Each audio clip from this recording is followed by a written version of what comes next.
அங்கே வாங்க நீங்கள் சிம்பிளான ஒரு மட்டன் கிரேவி பார்க்கலாம், அரைச்சி விட்டு குழம்பு வைக்கலாம் பார்க்கலாம். நான் மட்டன் எடுத்து நல்லா க்ளீன் பண்ணி வச்சிருக்கேன் 3 டைம். இப்போ வந்து தாளிப்புக்கு வந்து ஒரு ஸ்பூன் வறுத்து அரைச்சிக்கலாம். மிளகு 3 ஏலக்காய், அன்னாச்சி பூ, ஒரு பிரிஞ்சி இலை, 3 பட்டை, தாளிப்புக்கு என்ன வேணுமோ அதில் போட்டுக்கோங்க. போட்டு இதில் வந்து 2 ஸ்பூன் மல்லி, 1 ஸ்பூன் ஜீரகம், 1 ஸ்பூன் சோம்பு, காரத்துக்கு தேவையான வரமிளகா, ஒரு கொத்து கருவேப்பிலை, கசகசா எல்லாம் போட்டு ஒன்றா வறுத்துக்கோங்க. அது கூட வந்து ஒரு 2 சில் தேங்காய், 10 பூண்டு, ஒரு துண்டு இஞ்சி சிம்மில் வச்சு கருவிடாமல் வறுத்துக்கோங்க.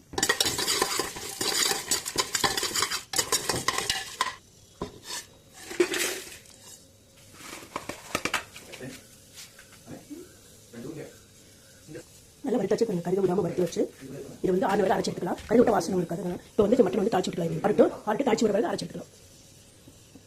தேவையான அளவுக்கு தாளிச்சு வைக்க ஊற்றிக்கோங்க. எண்ணெய் காஞ்சோனே ஒரு கொத்து கருவேப்பிலை, சின்ன வெங்காயம் எடுத்து க்ளீன் பண்ணி வச்சுக்கலாம்.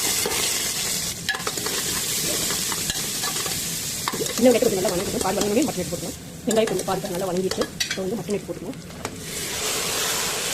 மட்டன் தேவையான அளவுக்கு உப்பு, மஞ்சள் நல்லா கலக்கி விட்டுக்கோங்க.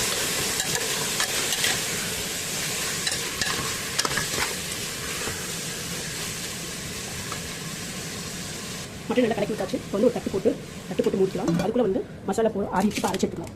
மசாலா அரைச்சி எடுத்துக்கலாம். தேவையான அளவுக்கு தண்ணி விட்டுக்கோங்க. அரைக்கும்போது மசாலா நல்லா அரைச்சாச்சு. கறியும் தண்ணி விட்டுட்டு பாருங்க. இப்போ வந்து அந்த மசாலா போட்டுக்கலாம். நீங்கள் தேவையான அளவுக்கு தண்ணி ஊற்றிக்கோங்க. கெட்டியாக வேணா ஒரு டம்ளர் தண்ணி ஊற்றினா போது, கொஞ்சம் தண்ணியாக வேணா 2 டம்ளர் தண்ணி ஊற்றிக்கோங்க. சரி, நல்லா உப்புலேயே மஞ்சள் தூள் நல்லா வெங்காயத்தில் கலக்கியாச்சு. இப்போ வந்து மசாலா எடுத்து போட்டுக்கலாம் அரைச்சது. இதில் கொஞ்சம் தண்ணி விட்டு அலசி ஊற்றிக்கிறேன். நீங்கள் தண்ணியாக வேணா 2 டம்ளர் ஊற்றிக்கோங்க, உங்கள் இஷ்டம். கெட்டியாக வேணா அடுத்த அளவு தண்ணி ஊற்றி நல்லா கொஞ்சம் கலக்கி விட்டுக்கோங்க. ஆல்ரெடி மட்டலையும் உப்பு போட்டுக்கிறோம். நான் ஒன்று கொஞ்சம் ஒரு 1/2 டம்ளர் தண்ணி ஊற்றுறேன். ரொம்ப கெட்டியாக இருக்கும்.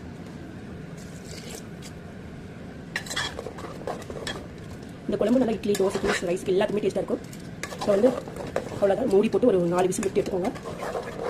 4-5 விசில், 4 விசிலே குக் ஆகி மட்டன். ஒவ்வொரு மட்டன் குக் ஆகாது, கொஞ்சம் சின்ன ஆடு தான் நல்லா சீக்கிரம் குக் ஆகுது.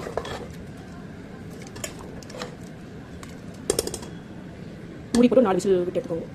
மட்டன் குழம்பு நல்லா கொதிக்க பாருங்க. மூடி போடாதுக்கு முன்னே கொஞ்சம் கொத்தமல்லி தண்டு, 3 பச்சை மிளகா, ஒரு தக்காளி, கட் பண்ணி தக்காளி போட்டு நல்லா கலக்கி விட்டுக்கோங்க.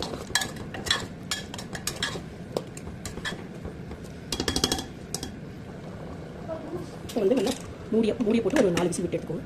ஒரு 4 விசில் வந்தோடனே மட்டன் குக்காய். 4 விசில் வந்துச்சு பாருங்கள். சூப்பராக மட்டன் குக்காய் எண்ணெய் பிரிஞ்சு வந்துச்சு. இப்போ வந்து நம்ம கொத்தமல்லி தலையை போட்டு தூக்கிக்கலாம்.